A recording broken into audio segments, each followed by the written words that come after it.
Hello YouTube family. आप सभी को कविता फैमिली ब्लॉग में तहे दिल से स्वागत है। जब कोई हमें इग्नोर करता है तो दर्द होना स्वाभाविक है, क्योंकि इंसान एक सामाजिक प्राणी है। लेकिन इस दर्द को अपनी कमजोरी बनाने के बजाय इसे अपनी सबसे बड़ी ताकत कैसे बनाना है, आइए विस्तार से समझते हैं। जो इंसान आपकी मैसेज देखकर भी अनसुना कर रहा है, वो आपको इग्नोर नहीं कर रहा, बल्कि वो आपको सिखा रहा है कि उसके बिना कैसे जीना है। जब अपने ही आपको इग्नोर करने लगें तो समझ जाना कि अब आपको अपनी वैल्यू दूसरों की नज़रों में नहीं, खुद की नज़रों में ढूंढनी होगी। चुपचाप पीछे हट जाना कमज़ोरी नहीं, सबसे बड़ा सेल्फ रिस्पेक्ट होता है। इग्नोर होना आपकी वैल्यू नहीं, उनकी सोच है। अक्सर हम सोचने लगते हैं कि शायद मुझ में ही कोई कमी है, पर हकीकत यह है कि इग्नोर करना सामने वाले के व्यवहार और उसकी प्राथमिकता यानी प्रायोरिटी को दर्शाता है। आपकी कीमत इस बात से तय नहीं होती कि कोई आपको कितना अटेंशन दे रहा है।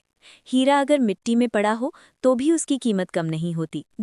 चुप्पी से मिलने वाली सबसे बड़ी सीख। जब कोई आपसे बात करना बंद कर दे तो आपके अंदर बहुत कुछ टूटता है, लेकिन उसी खालीपन में एक आवाज़ आती है, आत्मनिर्भरता की।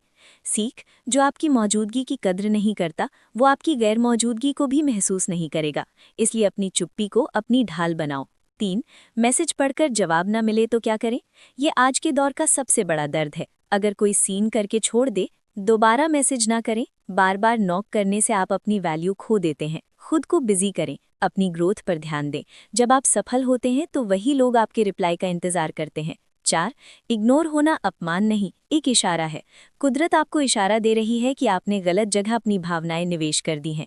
ये वक्त उनसे लड़ने का नहीं, बल्कि साइलेंट एग्जिट लेने का है। बिना किसी शोर शराबे या झगड़े की दूरी बना लेना ही सबसे बड़ी मैच्योरिटी। लोग बदलते हैं, मौसम बदलता है, लेकिन आपका आत्मसम्मान यानी सेल्फ रिस्पेक्ट हमेशा आपके साथ रहता है। अगर आप किसी के पीछे भागेंगे तो वो और तेज भागेगा, लेकिन जिस दिन आप खुद के साथ खड़े हो जाएंगे, दुनिया आपके साथ खड़ी होगी। याद रखिए, हर बात का जवाब देना जरूरी नहीं होता। कभी कभी आपकी चुप्पी और आपकी तरक्की ही सबसे करारा जवाब होती है। इग्नोर किए जाने के बाद खुद को संभालने और वापस एक मजबूत व्यक्तित्व के रूप में उभरने का ये दूसरा भाग है। इसमें हम गहराई से समझेंगे कि कैसे इग्नोर होने के दर्द को अपनी सफलता का ईंधन बनाया जाए। इग्नोर होने का दर्द सहना सीख लिया, अब उसी चुप्पी को अपनी कामयाबी में बदलना सीखो। जब कोई आपको इग्नोर करे तो उनसे नफरत मत करना, क्योंकि नफरत में भी जुड़ाव होता है। बस पूरी तरह तटस्थ हो जाओ। मजबूत वो नहीं जो बदला ले, मजबूत वो है जो मुस्कुराकर रास्ता बदल ले। इग्नोर करने वालों को समय जवाब देता है। जब हम इग्नोर होते हैं तो हमारा मन करता है कि हम उन्हें दिखाएं कि हम कितने दुखी हैं या हम उनसे लड़ें, लेकिन सबसे बड़ा जवाब मौन है। फोकस शिफ्ट करें, अपनी ऊर्जा को किसी ऐसे काम में लगाएं जो आपको बेहतर बनाए। जब आपका समय बदलेगा तो लोगों का आपके प्रति नज़रिया अपने आप बदल जाएगा। याद रखें, आपकी सफलता की चमक उन लोगों की आंखों में सबसे ज्यादा चुभती है जिन्होंने आपको अंधेरे में छोड़ा था।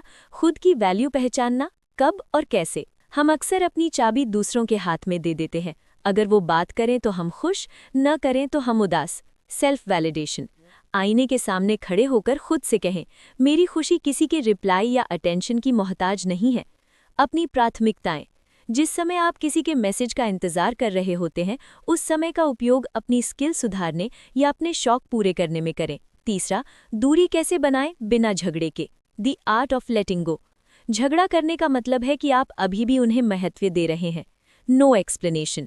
उन्हें समझाने की कोशिश न करें कि उन्होंने आपको कितना दुख पहुंचाया है। जिसे आपकी कद्र नहीं, उसे आपकी पीड़ा भी समझ नहीं आएगी। Digital detox. अगर उनकी प्रोफाइल या स्टेटस देखकर आपको दुख होता है तो उन्हें म्यूट या अनफॉलो कर दें। ये नफरत नहीं, खुद की मानसिक शांति के लिए उठाया गया कदम है। इग्नोर होना अपमान नहीं, आज़ादी है। इसे एक अलग नज़रिए से देखें। जो इंसान आपकी कद्र नहीं करता, उसके साथ रहकर आप अपनी असलियत खो रहे थे। इग्नोर होने के बाद अब आप स्वतंत्र हैं, अपनी शर्तों पर जीने के लिए, नए और सही लोगों से जुड़ने के लिए, खुद को गहराई से जानने के लिए। हीलिंग मंत्र। स्वीकार करें। स्वीकार करें कि हर कोई आपकी लाइफ में हमेशा के लिए नहीं रहने वाला। रोए नहीं, लिखें। जब मन भारी हो तो एक कागज पर अपनी सारी भड़ास लिख दें और उसे फाड़ दें। ये मन को हल्का करता है। सर्कल छोटा करें। भीड़ से बेहतर है उन 2 लोगों के साथ रहना जो आपको सच में समझते हैं। अंतिम सीख। इग्नोर किया जाना असल में आपको ये याद दिलाने आता है कि आप खुद के लिए काफ़ी हैं। दुनिया आपको तभी तवज्जो देगी जब आप खुद को तवज्जो देना शुरू करेंगे। जो आपकी चुप्पी नहीं समझ सका, वो आपके शब्द क्या समझेगा। आखिर में बस एक बात याद रखना, किसी के लिए इतना भी मत गिरना कि वो तुम्हें कुचल कर निकल जाए। इग्नोर होने का दर्द छोटा नहीं होता, लेकिन इस दर्द से निकलने के बाद जो आप नए इंसान बनते हो वो बहुत पावरफुल होता है। जो आपके मैसेज का जवाब नहीं दे रहा, उसे अपनी कामयाबी से जवाब दो। जो आपकी कद्र नहीं कर रहा, उसे अपनी कमी से जवाब दो। दुनिया का सबसे बड़ा बदला नफरत नहीं है, बल्कि दुनिया का सबसे बड़ा बदला है अपनी लाइफ में खुश रहना और आगे बढ़ जाना। तुम अपनी कहानी के हीरो हो, किसी की लाइफ के साइड कैरेक्टर मत बनो। अगर इन बातों ने आपके दिल को छुआ है और आपको थोड़ी भी हिम्मत मिली है, तो इस वीडियो को लाइक ज़रूर करें ताकि मुझे पता चले कि आप हार मानने वालों में से नहीं हैं। कमेंट में यस लिखें अगर आप आज से ही खुद की वैल्यू करना शुरू कर रहे हैं। और ऐसी ही लाइफ चेंजिंग बातों के लिए हमारे चैनल कविता फैमिली ब्लॉग को सब्सक्राइब करके इस परिवार का हिस्सा बने।